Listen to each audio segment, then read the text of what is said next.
વડોદરા શહેરની એમએસ યુનિવર્સિટીના એમવી હોલમાં રહેતા 3 વિદ્યાર્થીઓનો મોડી રાત્રે કારેલીબાગ વિસ્તારમાં અકસ્માત સર્જાયો હતો, જે પૈકી એક વિદ્યાર્થીનું કરુણ મોત નીપજ્યું હતું, જ્યારે સમગ્ર મામલે હરણી પોલીસની ટીમે અકસ્માત સર્જનાર કાર ચાલકને પકડી પાડી કાયદેસરની કાર્યવાહી હાથ ધરી છે. વડોદરા શહેરની એમએસ યુનિવર્સિટીની સાયન્સ ફેકલ્ટીના પ્રથમ વર્ષમાં અભ્યાસ કરતા 3 વિદ્યાર્થીને કારેલીબાગ વિસ્તારમાં અકસ્માત નડ્યો હતો, જે અકસ્માતમાં એક વિદ્યાર્થીને ગંભીર ઈજાઓ પહોંચી હતી. ઈજાગ્રસ્ત 3 વિદ્યાર્થીઓને સારવાર અર્થે રાજ્ય હોસ્પિટલ ખસેડવામાં આવ્યા હતા, જ્યાં આ 3 વિદ્યાર્થીઓ પૈકી ઋતુરાજને ગંભીર ઈજાઓ થઈ હતી, જેનું ટૂંકી સારવાર બાદ કરુણ મોત નીપજ્યું હતું. સમગ્ર મામલે હરણી પોલીસ મથકે ફરિયાદ નોંધાતા સીસીટીવીના આધારે પોલીસે નંબર પ્લેટ વગરની i20 કાર અને તેના ચાલકની શોધખોળ શરૂ કરી હતી. પોલીસને તપાસ દરમિયાન આ કાર અકસ્માત બાદ હાલોલ બાજુ ગઈ હોવાનું સીસીટીવીમાં જણાઈ આવ્યું હતું, જે બાદ આ i20 કાર હાલોલ પાસે ક્યાંક બ્રેકડાઉન થતા કાર ચાલકે ટોઈંગ સર્વિસનો ઉપયોગ કર્યો હતો, જે અંગે બાતમી મળતા પોલીસે i20 કાર જપ્ત કરી કાર ચાલકની ધરપકડના ચક્રો ગતિમાન કર્યા હતા, જે બાદ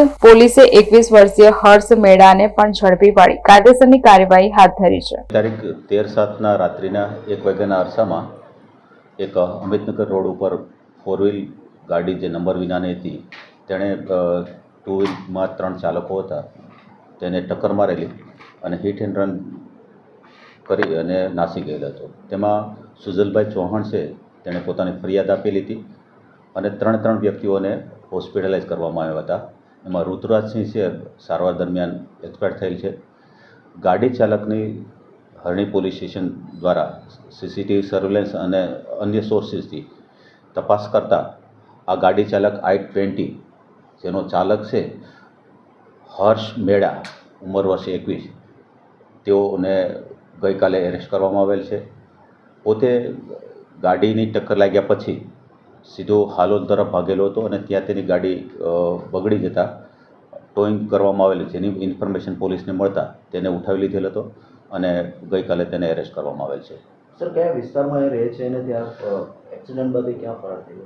તે અમિતનગરની બાજુમાં પલ્લવ પાર્ક સોસાયટી છે, ત્યાં રહે છે અને પોતે કાર એસેસરીઝમાં છાણીની એક કાર સ્ટુડિયો છે, તેમાં જોબ કરે છે.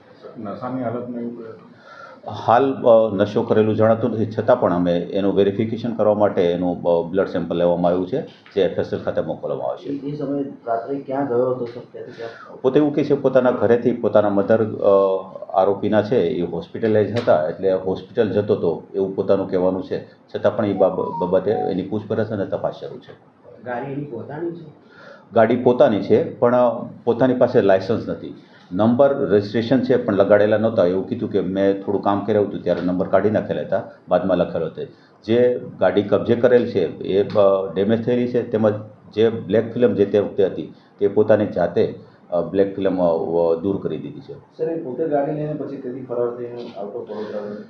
હા, પોતે જેવું એક્સિડન્ટ થયું એટલે સીધો હાલોલ તરફ ભાગ્યો અને હાલોલ વહેલા 4, 4:30ની આજુબાજુ હાલોલ તરફ એક જગ્યાએ તેની ગાડી બ્રેકડાઉન થઈ અને ટોઈંગનો કોન્ટેક્ટ કર્યો અને ટોઈંગ દ્વારા આપણને માહિતી મળી કે ભાઈ આ ગાડી આ જગ્યાએથી લાવવામાં આવે છે અને જે ગાડીના એન્જિન ચેસિસ નંબર ઉપરની વેરિફિકેશન કરતાં નાના નંબર મળી આવેલા.